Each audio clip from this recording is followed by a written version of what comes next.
Good morning, everybody. Man, it's great to be celebrating our 8th birthday with you this morning, and I'm so glad that you guys are all here. How many of you guys were there? Probably not too many. How many of you guys were there for our first service ever? Our first service ever. So a handful of people. Handful of you guys were there. I still remember when we had our first service ever, there were people coming up to me saying, Pastor Mark, how many chairs do we set up? And I was like, I don't know. People were asking me, Pastor Mark, how many Sunday school teachers do we need? And I said, 5,000 maybe? I'm not too sure. I've never done this before, right? And it was amazing because after all of this planning and praying and strategizing and doing everything that we did, we finally opened up the doors of our church, and it was the most amazing sight to see that people that we didn't even know were coming, person after person after person after person after person. And let me tell you this, I don't know how we knew this, but ever since the beginning, we knew that God was going to bless us. I don't know how we knew that. It was just a feeling that we had. Ever since the beginning, we knew that God was going to bless us. And throughout the past 8 years, God has blessed us so much, not only with people, not only with a church family, but with marriages being healed and with hope being restored and relationships between kids and parents being reconciled and teenagers who had been cutting themselves to not do that anymore, to have people find hope in the midst of their relationship with Jesus. And it's been a fantastic 8 years. But I feel compelled to say this, that on our 8-year anniversary, that our goal as a church has never ever been to be a large church. That our goal has nothing to do with that. That the reason why we ultimately exist as a church, even though God has blessed us, has nothing to do with size as God begins to bless us, maybe even more and more and more. That our original goal and dream really has nothing to do with the size of our church. You know why? Because we don't want just a bunch of fans coming to our church. We always wanted to feel like a family.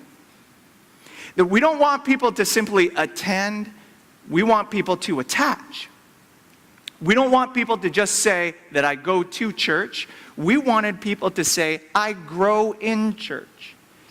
And in order for you to grow, here's what you have to understand, that many times we don't grow in a row. Corn grows in rows, or you could have cornrows. Many times people don't grow in rows. A lot of times people grow in circles. Would you say the word circles with me?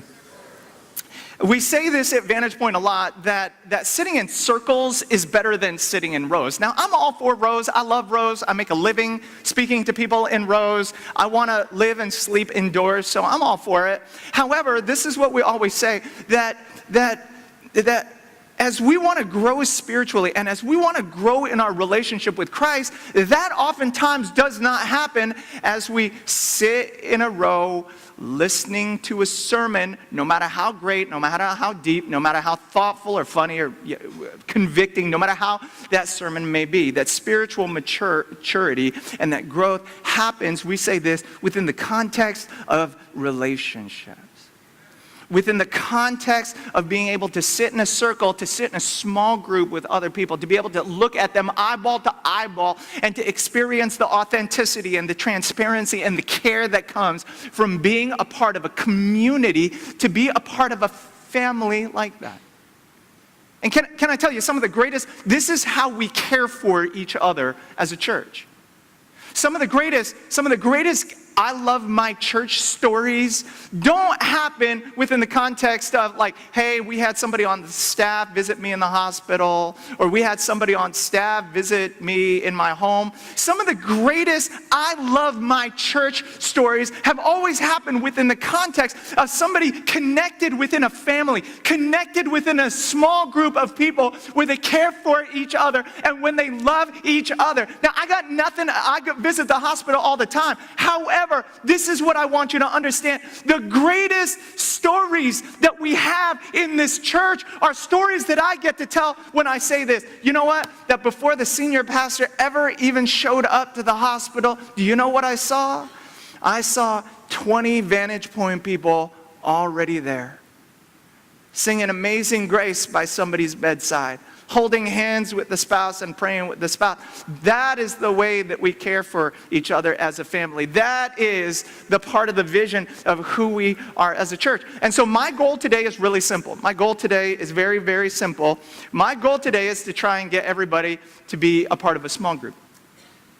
Whether today is even your first time here at VantagePoint, my goal today is to get you to be a part of a small group. Now today, what I want to do for the next 32 3/4 minutes is I want to speak to, what does my clock say? Okay, 26 and 33 seconds. I want to talk to a group of people that maybe even feel a little bit more resistant towards being a part of a small group. And today what I want to do is I want to talk to the guys. College guy, single guy, been there, done that guy. You know, we all have a tendency, guys, to think this: I don't need friends, I have my laptop. And not that I think that, but my wife may think that about me. But this is what I want to do. I want to talk to the guys for a second, because maybe you're a business guy today. Maybe you're a business guy. Who are the guys that we idolize? You know who we idolize? We idolize the 40-year-old business guy who's already built a business, he sold it, and now he's got more money than he knows what to do with. He can do whatever he wants, whenever he wants, with whomever he wants. We look over at that guy and we think to ourselves, why didn't I come up with that idea? Our wife nudges us and goes, why didn't you come up with that idea? You know, and now we look at that person's life and we go, I don't know if that was such a good idea. But still, at the same time, you look over at him, you look over at the kind of independence and the autonomy, and he doesn't have to answer to anybody else, and he doesn't have to listen to anybody else in his life. And we look at that person and we think to ourselves, you know what, gosh, I wish I could just have maybe a little bit of that. Or maybe the kind of person that you idolize is the 25-year-old guy who made an app. I mean, you're still trying to figure out how to load an app. He's already made an app, sold an app. He's got the funding for his next app. He's never had an employee in his life. In fact, he's never even held a job in his entire life. And you know what he's doing? He's driving your car. Your dream car. And you know what he's doing? He's parking it next to your other dream car. And you look over at that guy and you know what you think? You think this: I hate you. And the reason why I hate you is because I look at that independence, that autonomy, the kind of, the whoever, whenever, whomever he gets that. We look at that freedom and we think to ourselves, man, if I could just have that just a little bit, that'd be so awesome. Sometimes, what you might find is that maybe you're unhappy with you. But you're making everyone else around you feel unhappy because you're making them think that it's them. And I'm going to say this because I'm a guy and maybe I can relate to this a little bit. You know, can I tell you this? If you're unhappy with your wife, if you're unhappy with your children, if you're unhappy with your car, maybe you're unhappy with you. Do you know how I know that? Because you picked her, you raised them, you chose it. It's all your fault. Why don't you turn to your neighbor and say, it's all my fault? Now we're getting somewhere. You can leave your counseling check at the door. And maybe what you find is that you just feel a little bit, I don't know, unsettled. Maybe there's a discontentment. Maybe what you'll find is that if you ask the Holy Spirit to search you and find you and to see if there is any wicked way inside of you, maybe what you will find is that there is just kind of this low-grade anger that just kind of exists in your life.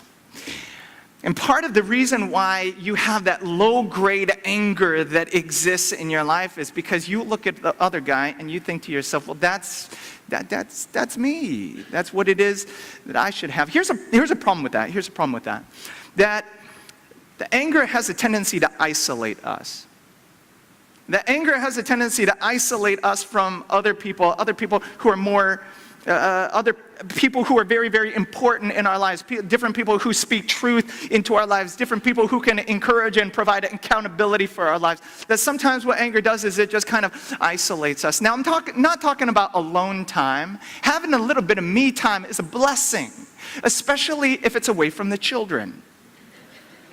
But having a little bit of me time and being isolated, no, those are two totally different and separate things, aren't they? Because when I isolate myself, you know what begins to happen? I lose perspective.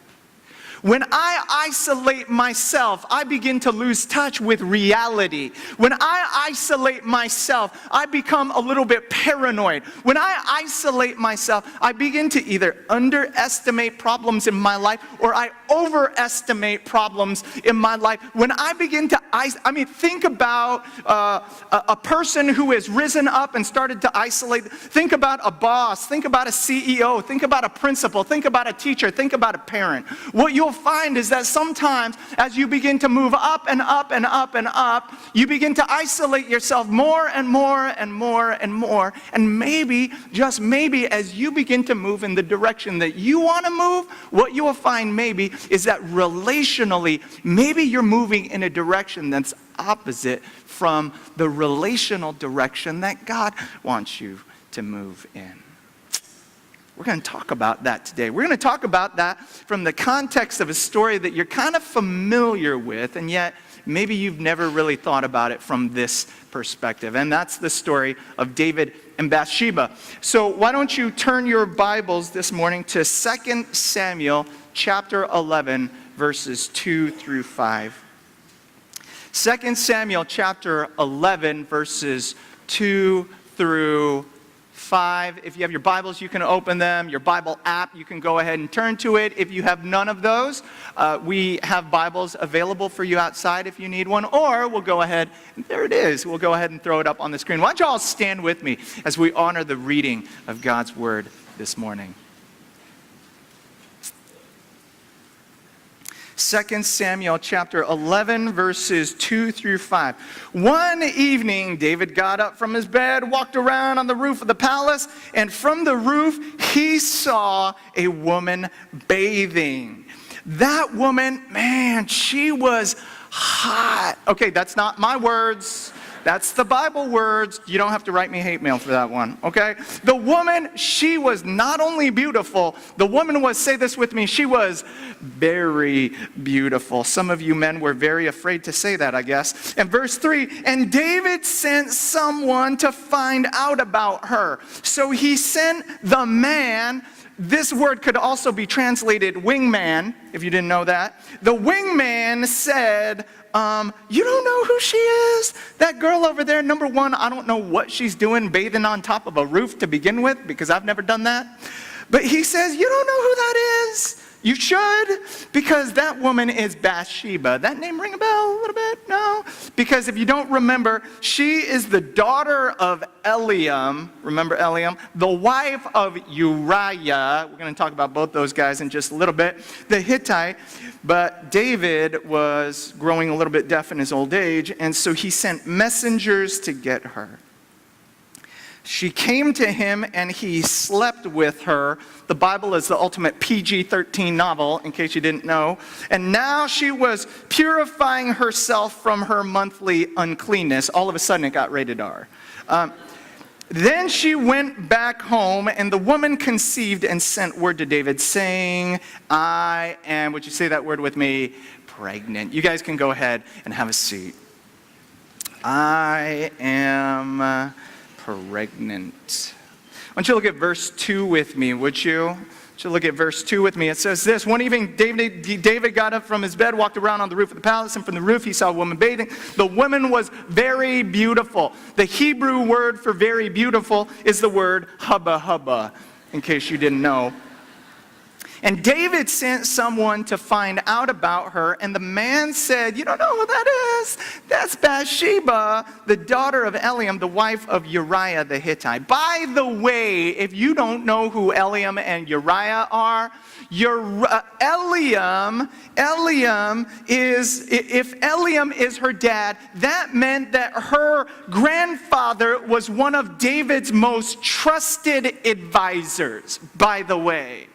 Okay, so maybe not necessarily blood relatives, but you have to understand that their families are probably very, very, very close. It's almost like, for example, Tom is not my blood relative, and yet he is one of my most trusted advisors, and so my children don't just refer to him as Tom or Mr. Tom. My children refer to him as Uncle Tom, because we are not family, but we are practically family. This is the relationship that David has with Eliam. The relationship that David has with Uriah is the fact that Uriah is one of his friends, and Uriah is one of his mighty men. That means this: Uriah is one of his Navy SEALs. Uriah is one of his security detail. And in order for him to show that much, and because he shows that much loyalty to David, you would almost think that David would want to return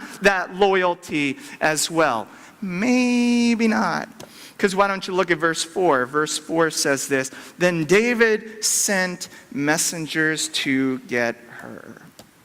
So this is what's happening. He's having an affair with his counselor's granddaughter, with his friend's wife, and in the process of having this affair, well, she ends up getting pregnant. There really doesn't seem to be any doubt in David's mind that this is his child, which makes me think maybe that it wasn't just a one-time thing, because it very rarely is. What you find is that maybe there's no doubt in his mind, there seems to be no doubt in her mind, and so David decides that he's going to come up with a plan. You know, like many of us who've gotten ourselves into a situation.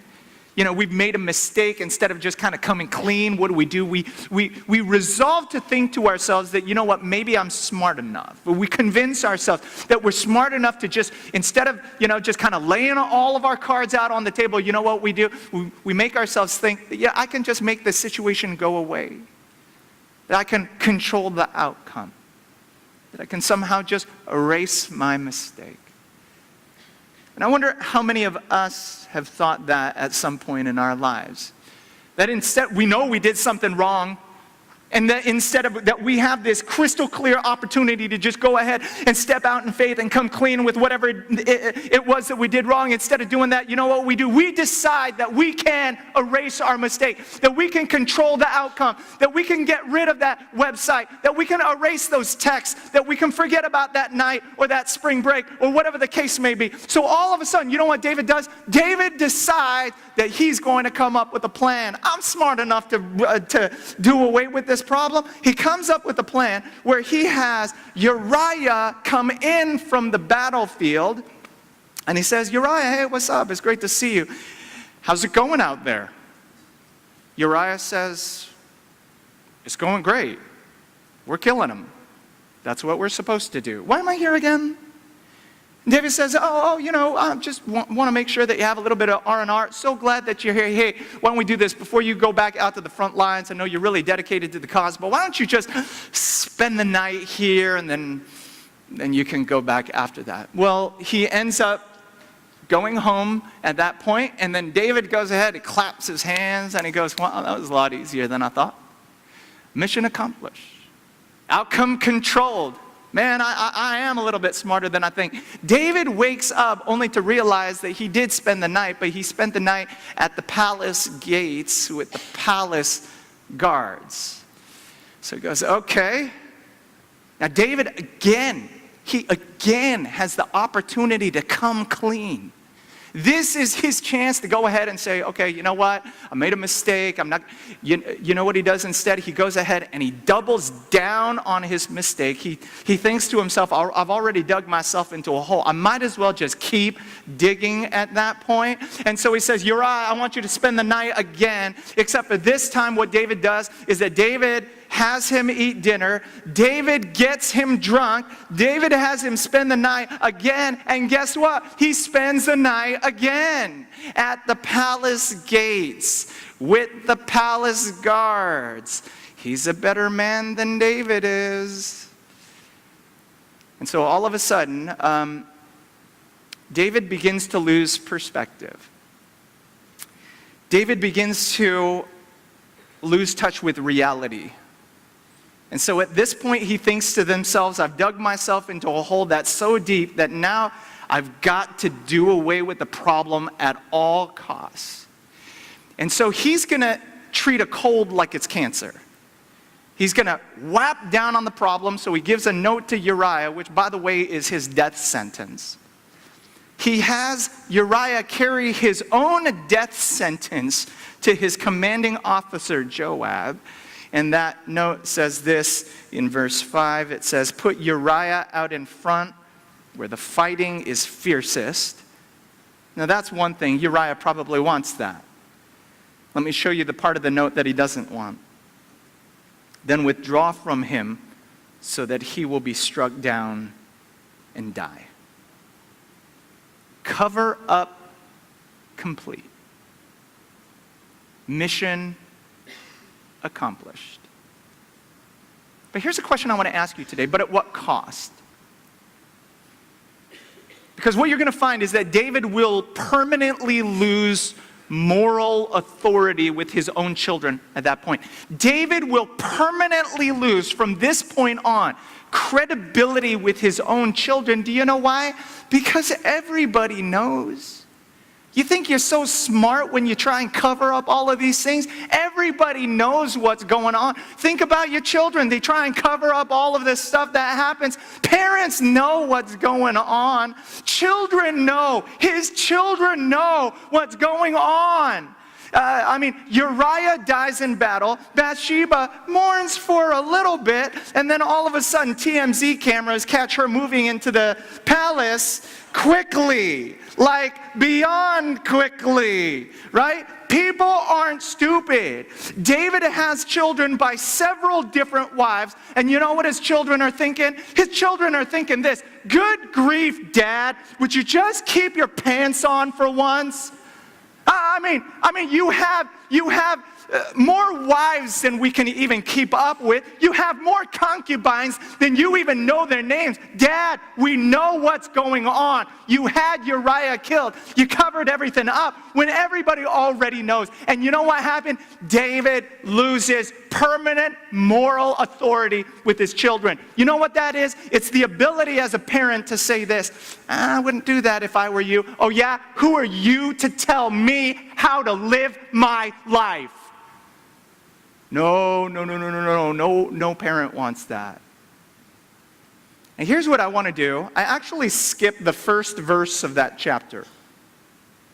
Because when we look at the first verse, you know what we're going to do? We're going to go, oh, yeah, that's where it started. We're going to say, oh, when we look at the first verse, then all of a sudden it's foreshadowing to see what it was that's going to come next. When we look at the first verse, we're going to go, oh, yeah, that's just a logical outcome of what happens when you do that. So why don't you look at verse 1 with me? Verse 1, it says this: in the spring, at the time when kings go off to war, David did not go himself.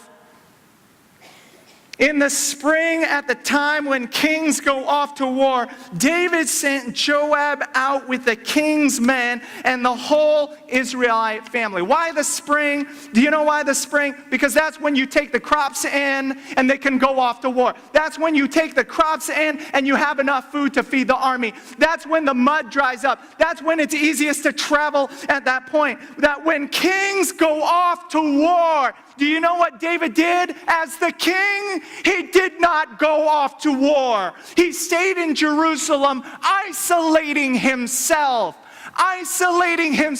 from the community of men that had the most access to him, who could speak into his life. That's it.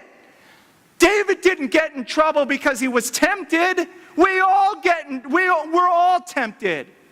David didn't get into trouble because Bathsheba was beautiful. There are tons of beautiful women out there.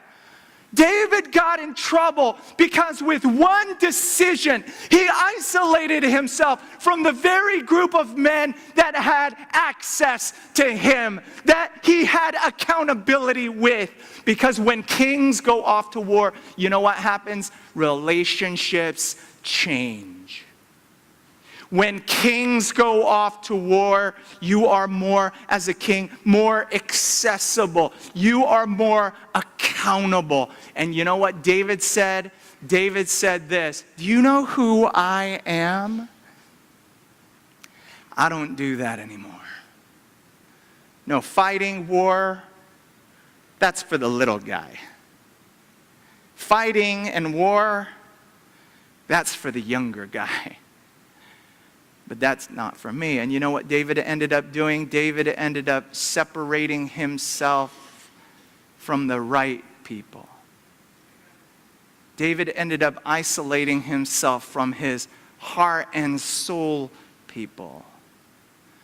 Now, when I say heart and soul people, let me tell you what I mean by that, because I'm not talking about your Facebook friends. I'm not talking about your Twitter followers. Hey, let's do life in 140 characters or less. No, I'm talking about maybe a heart and soul friend like Jonathan. Jonathan was actually David's friend, but I'm going to talk about another situation. Jonathan was in a situation where he was going to invade a Philistine outpost, and he was scared. The outpost was secure. He didn't know if he could do it. He turned to his armor bearer, who was his heart and soul friend. And let me tell you what his armor bearer said in 1 Samuel chapter 14, verse 7. He says this, do all that you have in mind. His armor bearer said, go ahead because I am with you. What? Say that with me. Heart and soul. Say that with me again. Heart and soul. That I am with you, heart and soul. That wherever God puts you, that I am going to be there with you. That wherever you go, that I will be with you. That I will be alongside you. That I'm not going to be here today and gone tomorrow, for better or for worse, for richer or for poorer, in sickness and in health, till death do us part. Except the two of us aren't being married, but you know what? Guess what? You're stuck with me. That whenever you're afraid, that I'm going to be with you. That whenever you're being stupid, that I will correct you. That whenever you think you know God's will, that I will confirm it. And whenever you just don't know what to do, you know what's going to happen? I'm going to be there for you as a sounding board. And so here's a question I got for you today. Here's a question I got for you today. Who is your heart and soul friend? Where do you go? Where do you go today when the bottom drops out of your life? Where do you go today when you figured out that your grades weren't good enough, that you're not going to get into the college or the grad school of your first choice, that you messed up your life? Where do you go when you find out that she's pregnant? Or where do you go when you find out that she's not pregnant? Where do you go in a situation like that? Where do you go when your finances are starting to dip lower than you wanted to? Where do you go when you find texts on his phone that you know you shouldn't be finding? Because it's in that situation that we need to be the kind of family of God that he has called us to be, not just sitting in rows, but sitting in circles going, hey, guys, I'm here for you. You can do this. We can work through this together. Maybe almost kind of like this small group right here. I'm Jacob. And I'm Crystal. And this is our story of our little girl named Madeline. My small group is a group of ladies that are so amazing. We're real. We're just so honest with each other.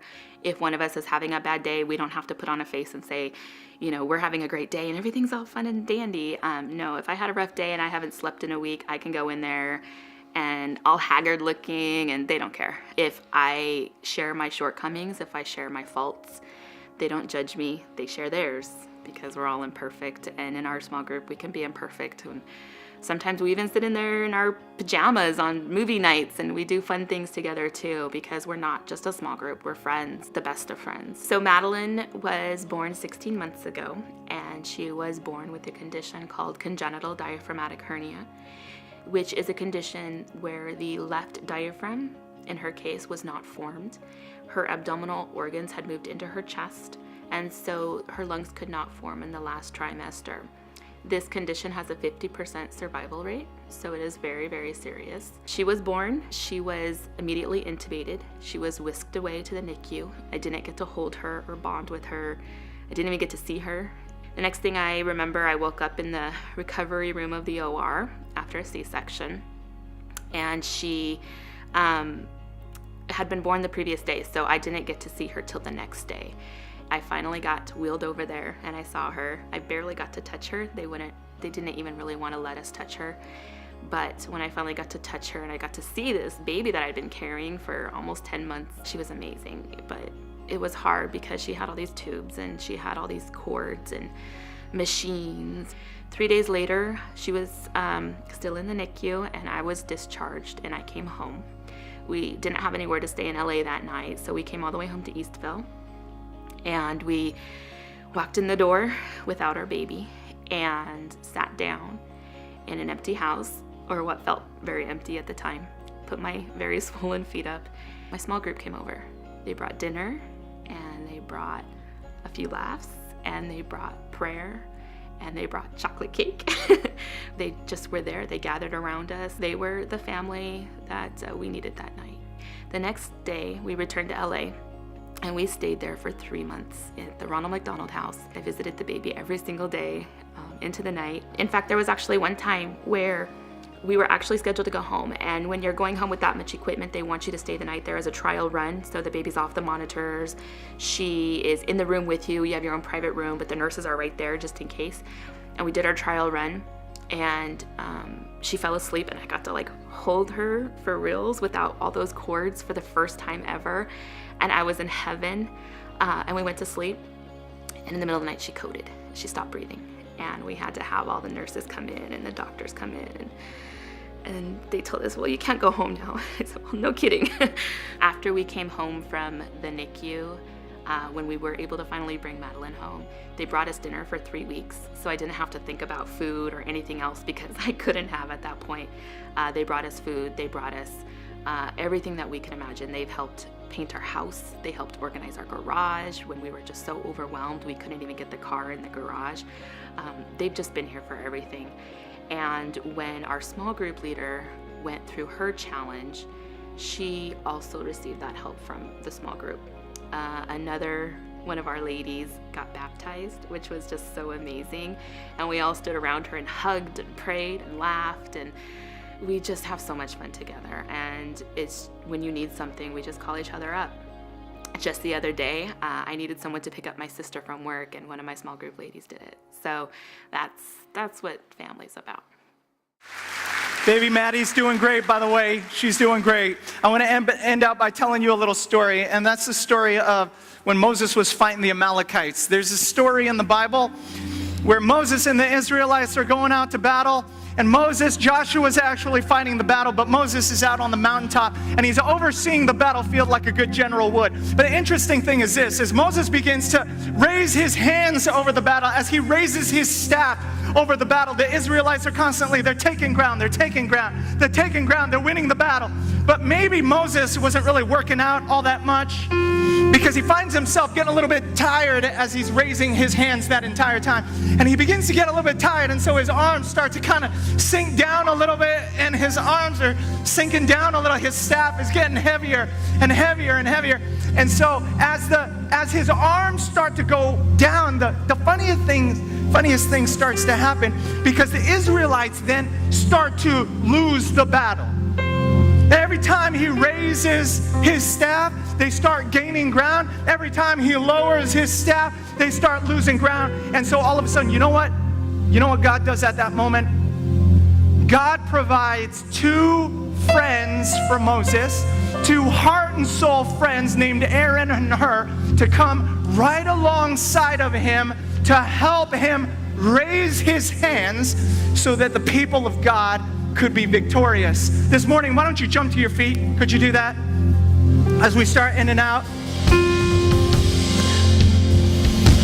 See, I'm telling you that some of you are just like Moses, that you're in a situation where you got your hands raised to the Lord, but right now you're tired and you feel like your arms are just going down and they're sinking right now, and they're sinking. Maybe you feel like you're sinking financially and you just can't keep up. Maybe you feel like spiritually you're just dry.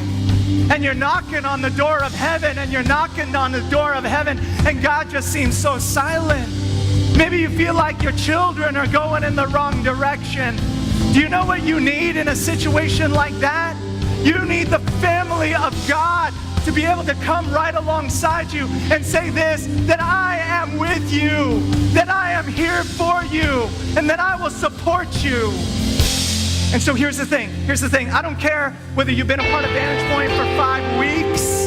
I don't care if you've been a part of VantagePoint for 5 years. I'm telling you this. Some of you got to make a decision today. And today the decision that you're going to make is this, that I'm going to come back home to my church family right now. If this is my church family, I'm going to come home now. I'm going to engage right now. I'm going to get alongside my brothers and sisters right now. You know why? Because we are better together. We are stronger together. We've got to do it together. You've got to do it now. You've got to do it now. So here's what we're going to do. We're all going to raise our arms together. Can we do that? And we're all going to end out with the Lord's Prayer. You know it. Here we go. Would you close your eyes? Our Father, who art in heaven, hallowed be your name. Your kingdom come. Your will be done here and now.